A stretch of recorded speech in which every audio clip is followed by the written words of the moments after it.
Let's make a healthy lunch. আমি আজকে লাঞ্চের জন্য বানাচ্ছি কার্ড রাইস। তো এটা বানানোর জন্য সবার প্রথমে একটা বোলের মধ্যে নিয়েছি বেশ খানিকটা পরিমাণে ভাত। গতকাল রাতের ভাতও নেওয়া যেতে পারে, বাট আমি যেহেতু অফিসের জন্য প্যাক করছি তাই গরম ভাত নিয়েছি। তার সাথে নিয়েছি টক দই, একটু বেশি পরিমাণে এই দইটা ইউজ করতে হবে। তার সাথে নিয়েছি পেঁয়াজ, কাঁচা লঙ্কা, বিট নুন, সব কিছু নিয়ে ভালো করে মিশিয়ে রেখেছি। আর অন্যদিকে কিছুটা বাদাম নিয়ে শুকনো খোলায় নেড়ে নিয়েছি।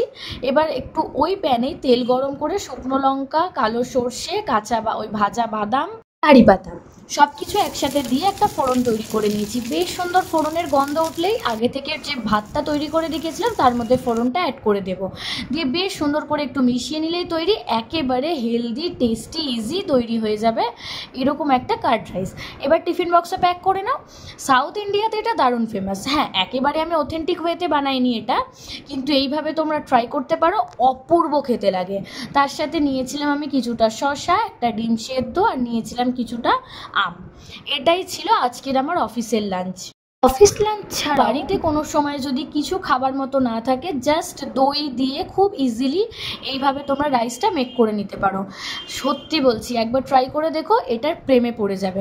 আমি বাবা এবার অফিসের জন্য বেরোই। তোমরা জানিও ভিডিওটা কেমন লাগলো। টাটা।